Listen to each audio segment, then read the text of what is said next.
speaking in the morning rather than the afternoon, so at least everybody's sort of wide awake. My job here is to moderate. We were going to have 4 panelists, but we were down to 3, and I was going to sit in the middle because we had 2 IT people and 2 security people, so I figured I'd sit in the middle so they wouldn't get into a food fight. But I'm going to fill in the other half of the IT while we're doing this. But my name is Guibord. I'm the founder of the Advisory Council International with another partner of mine. We're a group of former large cap CIOs. We do everything from coaching CIOs to working with vendors on products and markets.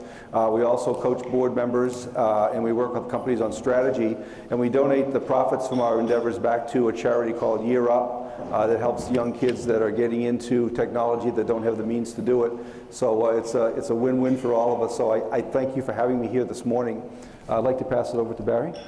Well, thanks, Alan. I'm Barry Caplin. I'm the CISO for Fairview Health Services. We are a healthcare provider, though actually, as of just a couple of months ago, we're a payer as well. In the state of Minnesota, we're actually a community and academic system. So we've got about 7 hospitals, 100 clinics, but adding to that all the time. And we also run the hospitals and clinics on the campus of the University of Minnesota. As I mentioned, we are a payer now as well. We've picked up 2 insurance companies this year, so M&A is a very hot theme, certainly in my world. We also have a retail pharmacy, compounding pharmacy, pharmacy benefits program, and a line of senior services as well. So it's an ever-expanding business. So with the insurance company, who sues who when if you want on both sides? Exactly. It'll be one of these. So I'm TQ. I'm the Senior VP and CIO of Post America. So first of all, it's a great sitting between the 2 CISOs. Yeah. So Post America, we are the largest seaport terminal operator, stevedoring service provider in the US. We have about 30, 40 locations across the US. Pretty much, if your city near the ocean has a port, we'll probably have some operation there. So we do container, general cargo, like steel, things you cannot put into container, cruise, all sorts of stuff. Security is kind of dear to my heart and dear to Post America's heart, because without security concern, Post America would never be founded. So it's about, I don't know, some of you probably remember, 8 or 9 years ago, Dubai Wood bought some company in Europe, right? And that Europe company owned portion of the Post America. It's called the Qian Ports North. And the Congress, after 9/11, they say there's no way we're going to let Dubai Wood own a big part of the U.S. terminal. So then Hearst, private equity company, bought Qian North. Then they bought another West Coast, a couple others, merged them, become Post America. So security is dear to our heart. And when I look at, I joined Post America last year. Immediately I feel the sense of importance on national, because it's considered critical national infrastructure. And one of the famous kind of a security incident in our industry, right? People in the past, I was in manufacturing. For the most part, you protect IP, protect your customer information, protect employee information. But in terminals, when there's a security breach, is actually against nation state, against criminals. And what do? They try to take control of IT system, then they took drugs in. So it happened a few years ago at one of the major European ports. And another incident is they try the pirates, in the past, they use guns, take control of the ship. Nowadays, actually it's 2016. They started to try to hack the computer system on the ship, figure out where the valuable is before they decide whether to attack you or not. So things are getting really dicey. Of course, the question is, if they take control of your system, the drugs is one thing. What about weapons? So there are a lot of I'm really looking forward to this panel to see what are the best practices we can further do. Yeah, thanks, thank you. David. Thank you. You're really a security guy, aren't you?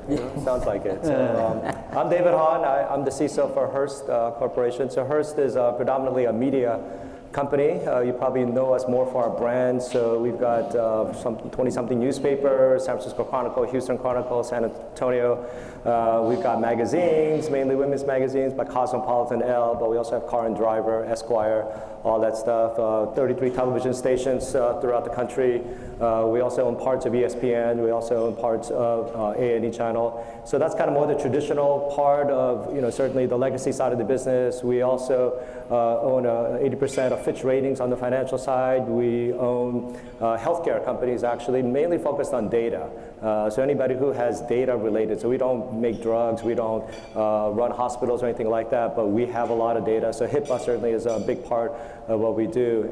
And then we also have a huge investment side. We own portions of BuzzFeed, Vice, Roku. I mean, there's a lot of pieces there. So it's a huge company. But the other major thing is we're still a private company. And so one of the things we'll talk about to go through is kind of how boards react and think.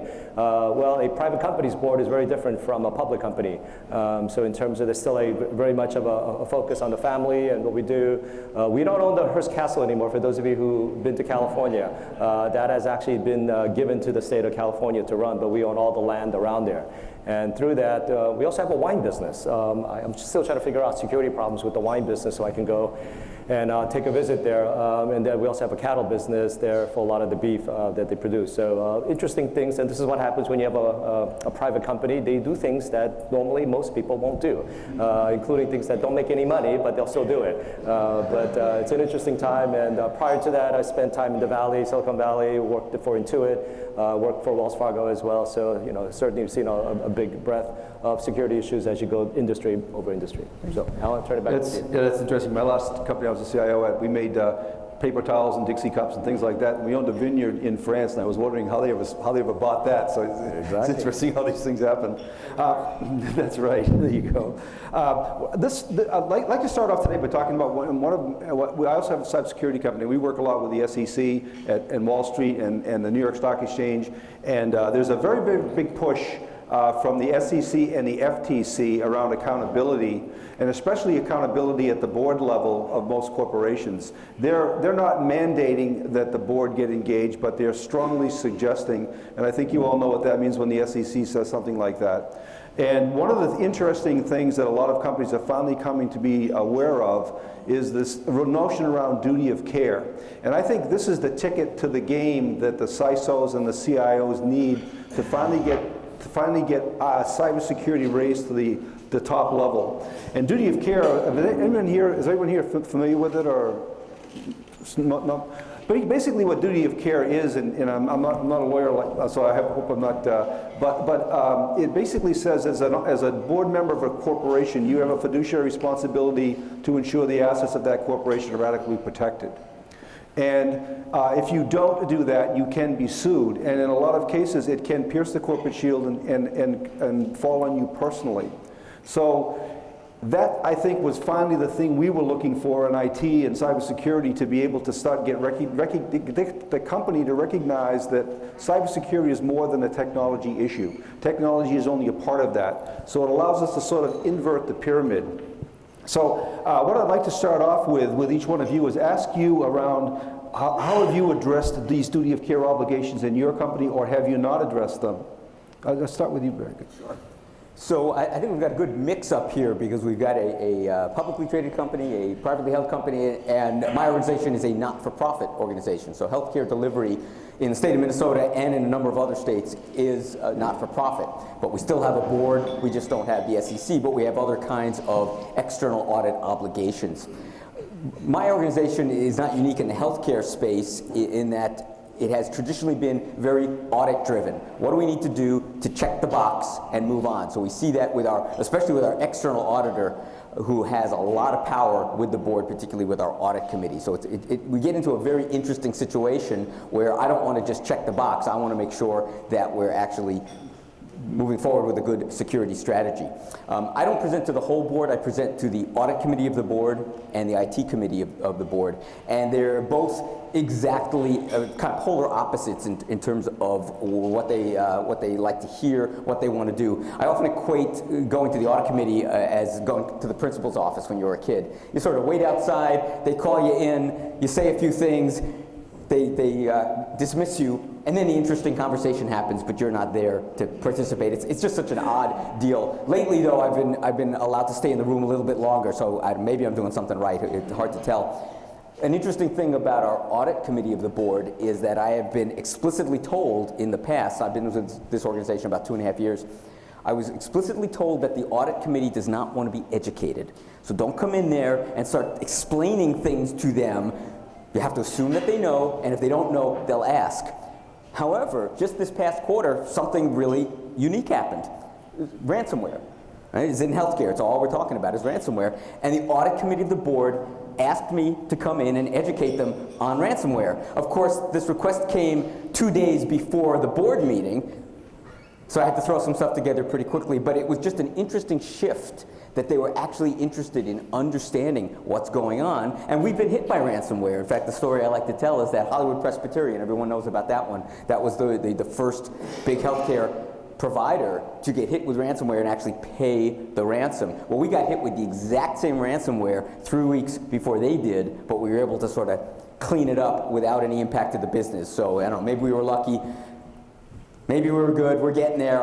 We're not that good, we're getting there. But it was a good story to tell, so I was able to come in front of them, tell that story, educate them on what's going on, and help them to understand that the real cost of these kinds of attacks is not about how much Bitcoin you pay, but it's about that organizations are shut down for days, if not weeks. MedStar, the 10 hospital system in the DC area that got hit in March, they were down more or less for about 10 days. That is gigantic in healthcare. It's gigantic in most industries. Another thing in healthcare is that reputation is so huge. People are going in and you're trusting the organization with your life. I mean, you're going in there, you're getting anesthesia, you're operations, you're getting drugs, you're changing the course of your own life. That's a very, very personal relationship with that organization, and trust is absolutely critical. So brand reputation becomes huge. And so it's great to have the opportunity to talk about that. IT committee of the board is exactly the opposite, and that's a big, we talk about these things all the time. But I think with both of those committees, they do recognize their individual accountability as directors of the organization. Mm-hmm. And we are slowly moving the dial away from the check the box to how do we be more holistic? How do we have a strategic approach to where we go when the problem happens? I'm actually talking about this afternoon. It's not if, but when. When the problem happens, how can we show to the media, to those who might want to bring a class action lawsuit against us, mm-hmm. to those folks, counsel on the other side, how do we show that we have done the right things and that we're moving things in the right direction? So it's a constant discussion, and I think I'm still trying to figure out exactly what they want to hear because the personality of board members is different. And so I know I've gone out and I've tried to do one-on-ones as you can. It's not always easy. One-on-ones with those board members, just to say, what resonates with you? What industry segment are you in? What do you want to hear about? How can I put things in terms that are going to resonate with you as an individual? And I try to sort of target those individual members. Sometimes it works, sometimes it doesn't. One thing I think they struggle with is the fact that boards don't like accountability. And then whenever I presented the boards, they wanted no papers, they wanted nothing, they just wanted you to present. And this is, now we're asking them to become accountable. And that's sort of out of character for board members, and I think that scares them a little bit. TK, would you? Yeah, I think a few points. First of all, we don't use the term duty of care that much in the boardroom. Over the past 7-8 years, I was involved. Post America is a private equity owned, right? So it's all investors. And then previously I worked in a $6 billion global manufacturing company. It's publicly traded. Dave, I do agree with you. I see the big difference between the public board and the private board. But come back to the duty of care, even though nobody use that term that often, but I think both boards are highly engaged on security, right? They care about it. Because they realize it's potentially personally liable.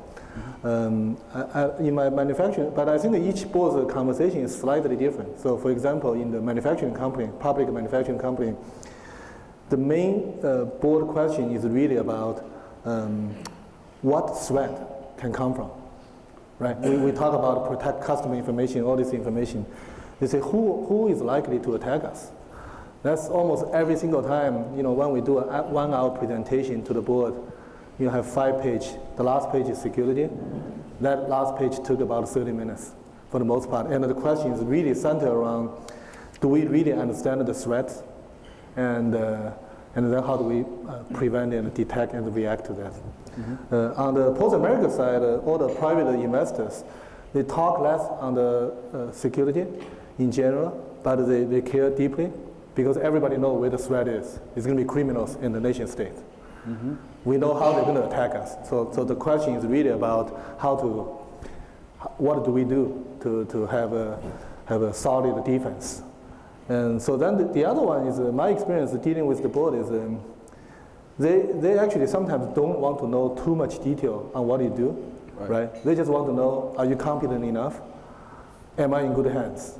So we actually many times focus on describe your plan, convey that confidence instead of getting into too much detail with the board.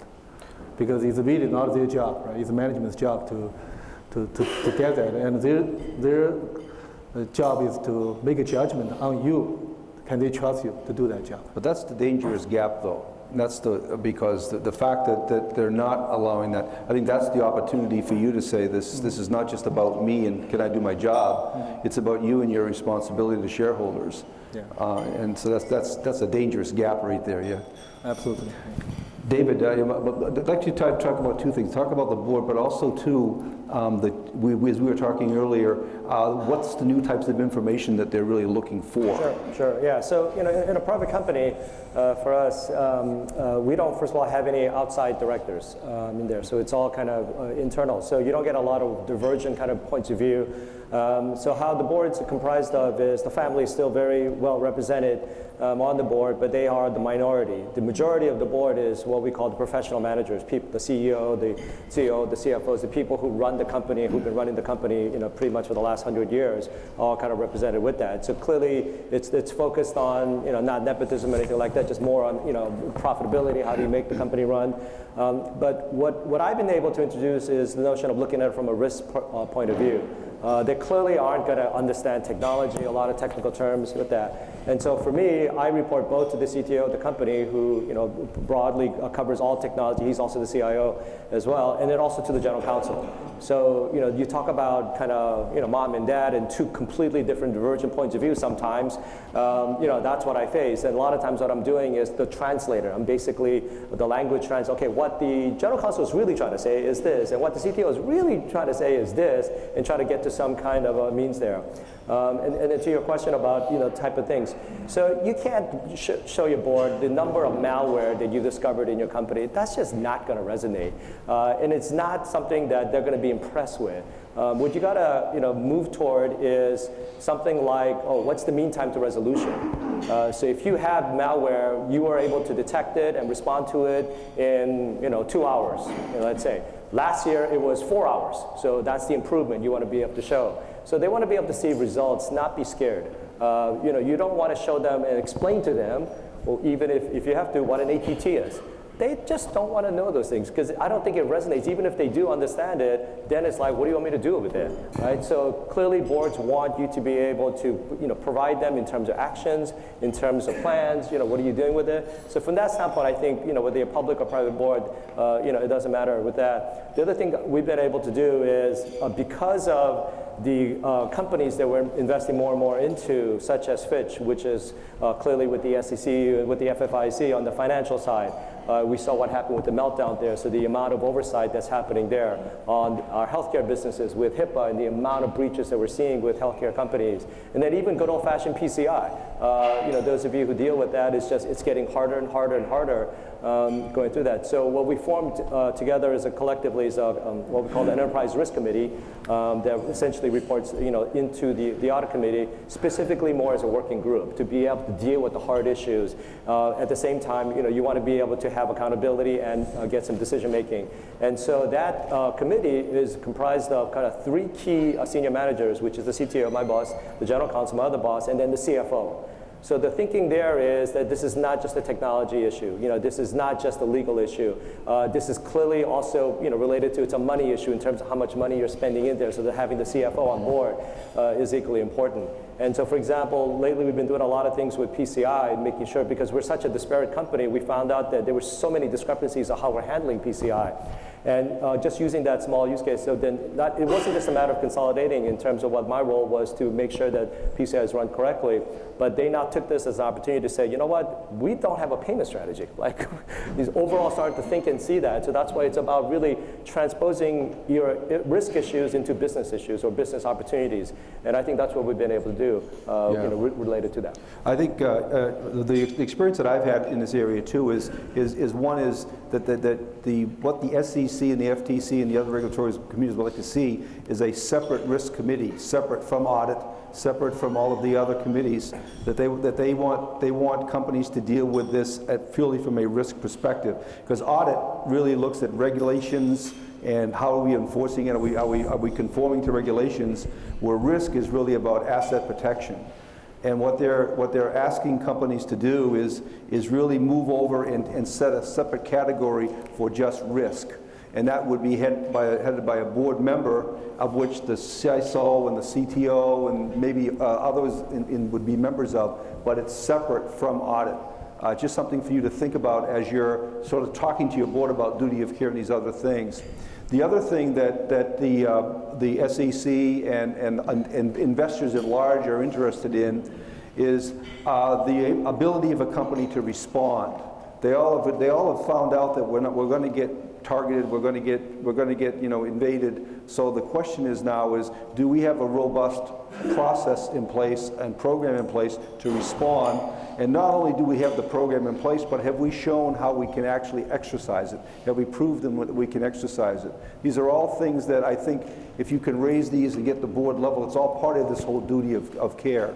So just I'm filling in as the other IT guy, those are the things that I'm seeing from the board level. I'd like to ask the question of the day, though, and we talked about this earlier, is what I see in a lot of corporations is sort of a triad. You've got the CIO, you've got the CISO, and you've got the CMO, all trying to battle for space within this sort of common area of cybersecurity and bringing information into the company and how do we protect it. And what I'd like to ask all of you to think about is, what steps have you taken to sort of effectively work with this group? And I'll start at the other end with David first, if you don't mind. Have you or is this an issue within your company? Yeah, I mean, for me, in order to be successful, I have to make sure that my CEO is not only successful, is able to get their job done, but is absolutely supporting me in terms of my initiatives. So think back like maybe 10 years ago, where you used to have firewalls in your company, you have to get a security guy. What's the rules? How should we set it? Do we go through? You don't do that anymore. Security people, hopefully, none of you have to manage firewalls anymore, right? And then in terms of things like endpoint, in terms of what are you, antivirus or whatever it is that you put on the laptops, you have your IT folks who actually manage that. So we've been able to push out many things, and I don't want to call it a commodity. I would just say it becomes more operational, becomes more ingrained into the company, and then the IT guys are managing those things. And there should be no slowing down of that. So my focus is absolutely to push out as many of the kind of security strategies or solutions or whatever it is that I'm putting together, into the hands of the CIO to make sure that they can support it, make sure they proliferate it. Certainly it would be great if I get all 20,000 people to all understand security, but that's the steps in terms of doing that. So my role is that if my CIO internally is successfully able to do that, not only to implement, execute, but operate, then I can spend more time in terms of dealing with the risk issues, whether it's the board, whether it's group heads, in terms of what is it that we're doing, where are we putting our money, where are we investing. I need to be able to spend the time to do that. I shouldn't have to be called in to review a firewall rule. And if I'm doing that, I'm totally wasting our company's time. Because I shouldn't be the one doing it. I'm also not good at it, so I'm the wrong person. But are there times where I have to potentially lead an incident? Absolutely. There are times where you got to make sure you have the ability to do it in terms of prior experience and whatnot. But they're looking for some expertise to come in and help. But again, in terms of how I run my program, I have a very small staff. In fact, I'll be talking about it later. The whole notion of outsourcing security, and the reason for it is not to save money or those things. It's so that I can focus on really the key issues that rise ahead. So again, my CIO is my partner, and he is there to make sure that I'm successful, and likewise, I want to make sure that he's successful. Excellent. Thank you. Yeah. So you kind of raised two things. One is the this CIO, CMO, right? The CISO. I know there's a lot of discussion in the press on that, but if I step back, it's not just CMO, CIO. You have the Chief Digital Officer, right? What's CIO's future role? Then most of the large companies go GBS today, right? So the whole shared service CIO, what's the role evolving? But that's a whole discussion, not so much on the security side, so I'm not going to jump into that. On the security, CIO and the CISO, I personally, I knew I saw in my experience, there's some conflict, tension from time to time. But to me, at the end of the day, IT is in the business of making money. I think the CISO and CIO both share that vision. So not so much inherent conflict. I think the frustration many times on the CISO is, I need to spend a lot of money, right, to beef up, right? They feel they're very passionate about it. But in the meantime, it's very difficult to convey that in business terms and the risk terms to either the C-level teams or the board to get a move forward. So many times you see in your IT leadership team, maybe I hope I'm not the unique one, right? You see all the other application staff, infrastructures will try to deliver a project, then the CISO is the one get very frustrated, not involved, or he feels sometimes the security is being neglected. And so in post-America, the specific things I did is when I came in, the CISO actually reported to the head of infrastructure. So I immediately put him on my staff because I knew if he messed up, I would be fired. So I'm not taking chances on that. The second thing is he initially came in a little bit more IT-ish. He has a framework, NIST. He came in, do the evaluation. He said, TQ, everything's red. I said, everything cannot be red because we have not been attacked so far. We put a lot of things over the years. It has to be working, right, to some extent. So he and I spent a lot of time. I think we're both trying to transform into a true business guy. I'm talking about operating marine terminal, where the risk specifically will come from, who is going to attack us, and how do we define it, number one. Number two is we look at our industry. We say we are very unique. We are national critical infrastructure. There's a lot of people want to help us. So we look outside of the company, we say, who should we partner with? Turns out it's the Department of Homeland Security, it's FEMA, it's US Coast Guard. There's a lot of guys and a lot of money in federal government want to invest in the Who works on that coordination? So you've got all these other agencies. Who's the sort of person that works on coordinating? Is it you, or is it the CISO, or is it together, or how do you coordinate all of those efforts? Yeah, I think it's a kind of before we my CISO joined a couple months before me, right? So we both are new to this industry. I think before we came, post-America, we don't really have a synchronized effort across, So CISO is doing his thing, CFO is addressing some of the like PCI compliance, that type of stuff. But what we're doing right now is our important partner is really the BU president, right, who run our own operations, and the CFO. They all have a vested interest. Then one thing we realize is, look, this tremendous amount of resource and help available in federal government, and then nobody asks, And then my CISO, he's actually an ex-Navy officer, tremendous background. Right? So he and I work together. We spend a lot of time on the government side, right, to start really getting specific funding as well as building alliance, to really building, because post-America, we're the number one in US. So there's a lot of incentive for federal government to help us too. If we do it well, potentially we set the example for the rest of the terminals. So come back to that CIO, CISO, my view is we have the same goal. We understand the frustration in the profession because no matter how much money we spend, it's never enough, right? So the key is how do we build that synergy, focus on the business risk, and develop a pragmatic path where everybody support. So I truly believe that. And then the other thing is don't just look inside the company, look outside. There's a huge alliance can be built. Not with just federal government, there's a lot of the startups, right? They are looking to us to partner, build success stories, and there's a great economics there as well. So that's what we are working on. Barry. So I think I would start by defining that triangle just a little bit differently. So you've got the CIO and the CISO, and for me that third corner, well, first of all, we don't have a CMO, not that the marketing people aren't a problem with their Macs and all the stuff that they feel like they need to do, but for me that third corner is the business. And here's where it's getting really interesting, and I think anytime a bunch of CISOs get together, we kind of talk about this. The CISO job is fundamentally changing. So a lot of us started out life as geeks, right? So many of you in this room can relate to what I'm talking about. I'm a math guy, my degrees are in math, I was a developer, I was a sysadmin, I did all those jobs, and it's great because it earns me some street cred with the IT folks when I have to get something done. But David, you said it before, security is fundamentally not a technology problem, right? It's a process issue, it's a social issue, it's a business issue. And so this is the crux of the problem right here. So you gotta take these geeks that came out of technology and rose up to lead this security organization, and now they have to be a business partner. You can't just go out to the business folks. Everybody's got tight margins in healthcare, maybe tighter than others. So there's a lot of competition for that dollar. I always like to say that security doesn't have to be expensive, but it ain't free. So we're competing for those same dollars, and we have to go out and explain to folks why they should spend that dollar on security.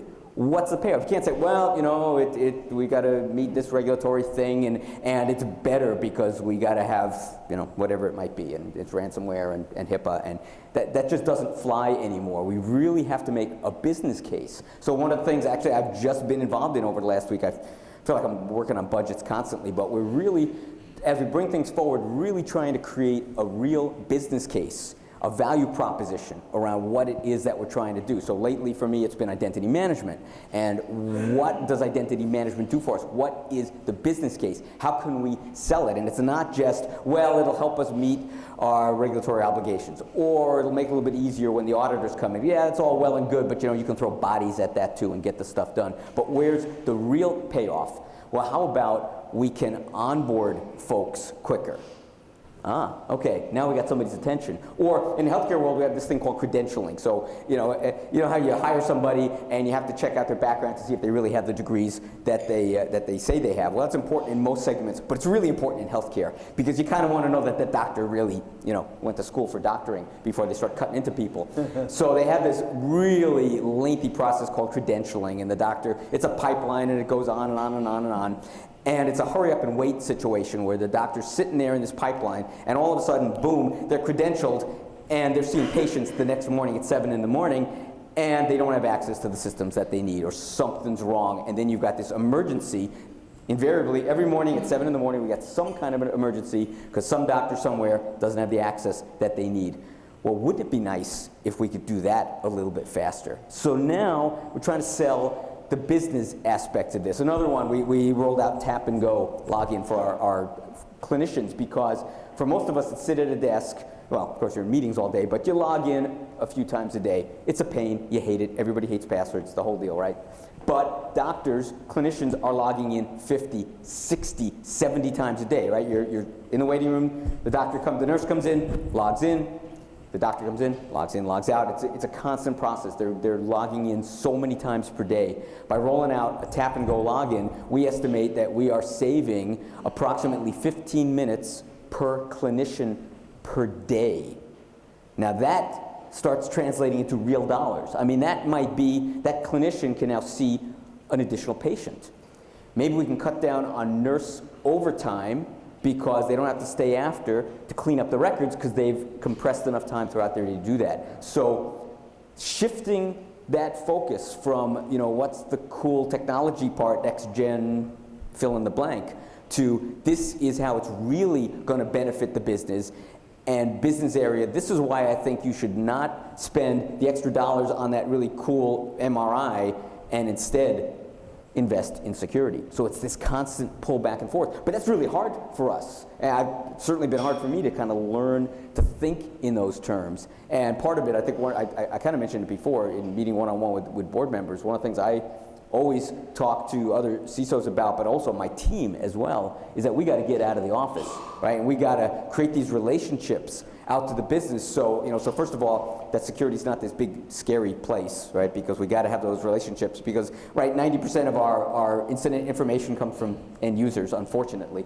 But, so we've got to create those relationships, but create those business relationships, So if you're not going out and meeting with those key business leaders throughout your organization, you're missing a huge opportunity because you can't go all the time to the CFO asking for money, but if you can get a business person to go to the CFO and say, I think you need to invest in this security technology, man, is that a win? I mean, that makes it happen all by itself, and you can just sit back and reap those rewards. So it really is about building that relationship and keeping that triangle moving forward. Yeah, I couldn't agree with you more. Relationships is the key. I wrote a book on it a couple of years ago, and that's the only way. But tying it to the business, I think I think he makes a good point that you can't go out there and just sell fear. Because if you're just selling fear, all you're going to get is pushback. I mean, I can remember as a CIO trying to get people to invest in disaster recovery.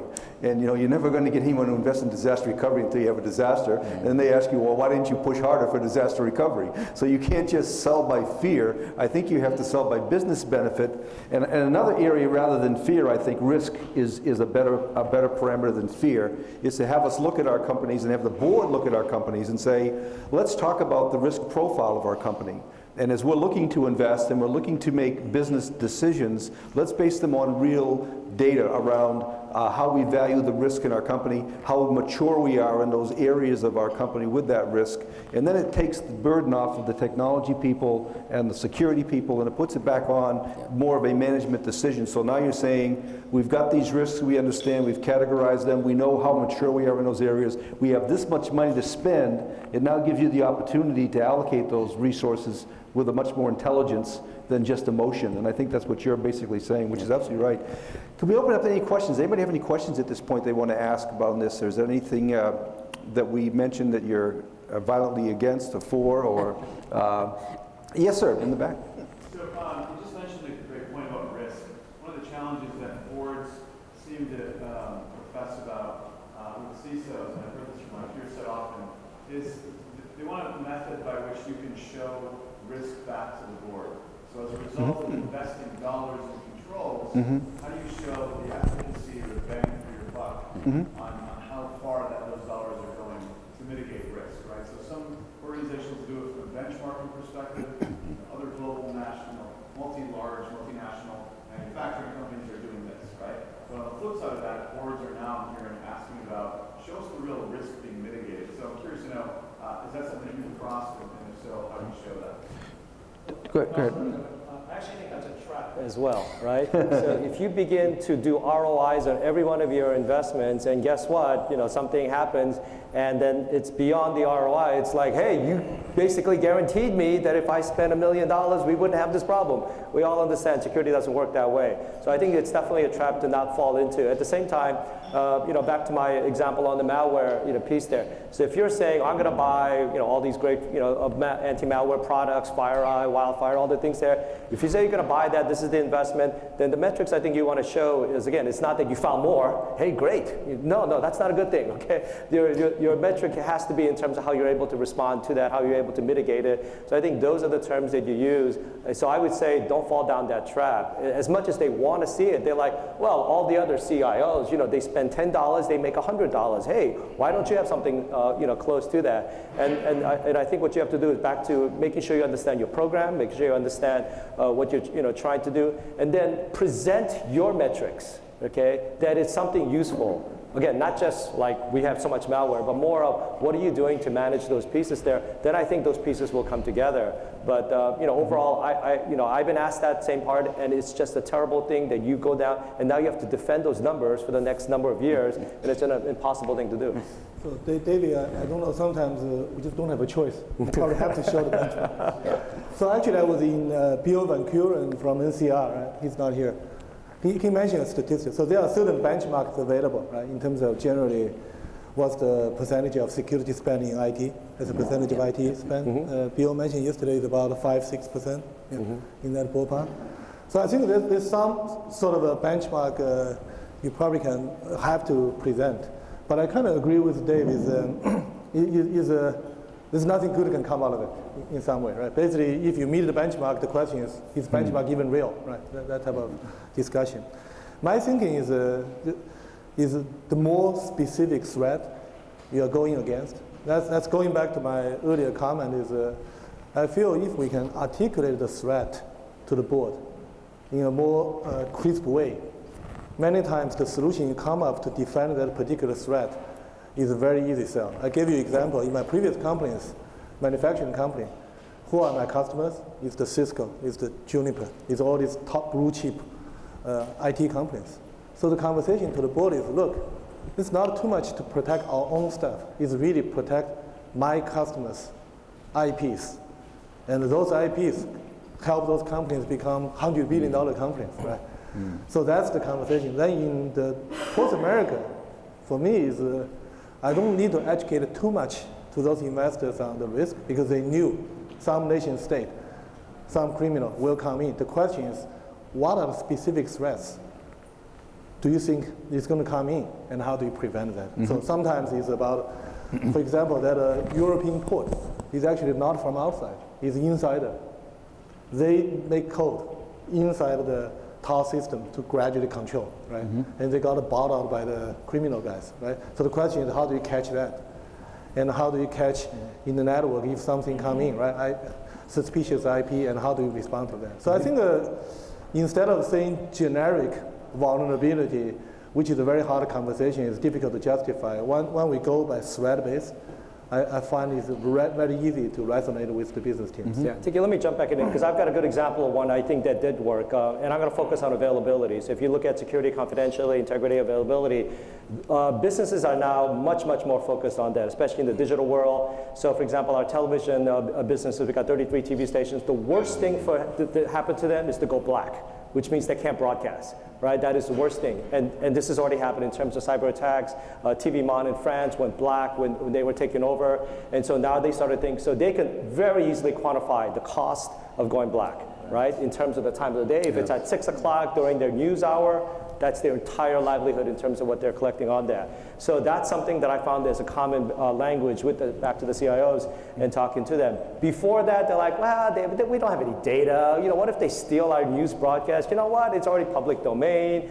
You know, what's the big deal? But what's the cost of interruption? And that becomes absolutely a business question. So that one I found very easy to do in terms of justifying the spend on that. So basically, whether it's ransomware or other types of things that's disrupting that news broadcast capability, that's I was like, no-brainer, okay? If that's what it takes, because he's seen what's going through there. So I find that to be something that's, I think, back to the conversation with the CIO. Same thing with web properties. The more and more that you become digital and that's your only means, you know, I think there was one of the panels that, you know, what would it happen if Amazon.com were basically, you know, not able to run their business? You know, how long can they sustain it? They have no other means. That's their only thing. And that's happening to us more and more. Much of our legacy stuff is going away. We're all going to be all digital. And so when I talk to the developers and say, hey, what if you can no longer serve your web properties? And beyond just DDoS attacks, but we're talking something even more malicious than that, what is the cost to you? So that becomes a much more common language you could use if you use availability as kind of the key to get into that conversation. Good point. That's a great point. You know, so I think your question was really good too, because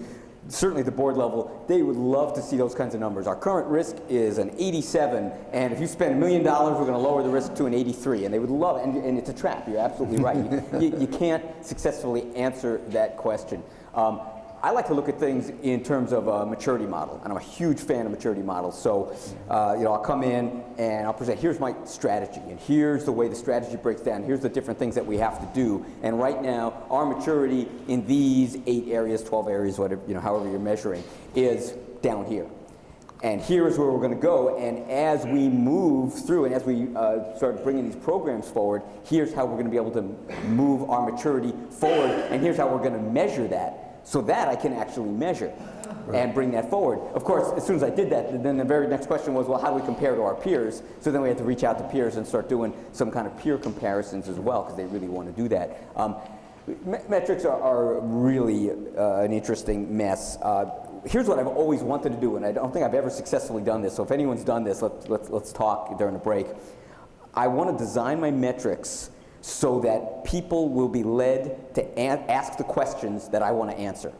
That's my ultimate subversive goal, and I don't think I've been. Like many of us, I end up measuring the metrics that are easy to measure because I can get them and make it all work. So that's kind of where I go. But that's where I'd love to end up. I think that it's like anything else. You eat the elephant a bite at a time, and I would keep the risk profiles at a very macro level initially. Start saying, what if my manufacturing facilities go down, and what if my networks go down, or what if my customers can't place orders, instead of getting down into the rat hole, because as soon as you get there, that's when people want benchmarking and everything like that. But if you can stay sort of above the fray initially and say, let's tackle this at a macro level, let's look at how mature we are from a macro level, and then as you refine and you get more mature, you can then now come down to a more micro level, I think would make more sense. I think just one analogy, I spent a lot of time thinking about your question. Even though we all talk about risk, right? You think about insurance, they deal with risk. Casino, they deal with risk. But those guys guaranteed, why? Because they handle millions of events, right? Eventually, probability-wise, add up. They get the number they want. IT security is actually not like that. Right? IT security is almost like epidemic control, CDC.